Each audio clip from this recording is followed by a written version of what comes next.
ఈరోజు చాలా ఈజీగా టేస్టీగా ఉండే ఎగ్ ఫ్రై చేసేద్దాం. ముందుగా ప్యాన్లో కొద్దిగా ఆయిల్ వేసి వేడి అయ్యాక అందులో ఉల్లిపాయలు పచ్చిమిర్చి వేసి వేయించండి. తరువాత కొద్దిగా ఉప్పు వేసి ఉల్లిపాయలు మెత్తగా లైట్ గోల్డెన్ కలర్ వచ్చే వరకు మగ్గించండి. ఇప్పుడు చిటికెడు పసుపు కారం వేసి బాగా కలపండి.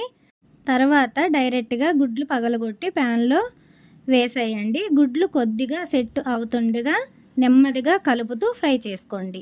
వీడియోలో చూపిస్తున్నట్లు కలిపి పొడి మసాలా వేసుకొని మూత పెట్టి కాసేపు వేయించుకోండి. ఆ తర్వాత కరివేపాకు వేసి మరొక 1-2 నిమిషాల పాటు ఫ్రై చేస్తే చాలు. అంతే అండి, సింపుల్గా చాలా టేస్టీగా ఉండే ఎగ్ ఫ్రై రెడీ. వేడివేడి అన్నంలో అయితే ఇంకా సూపర్గా ఉంటుంది. అంతే అండి. ఈ వీడియో మీకు యూస్ఫుల్ అనిపిస్తే లైక్ చేయండి, సబ్స్క్రైబ్ చేసుకోండి. Thank you.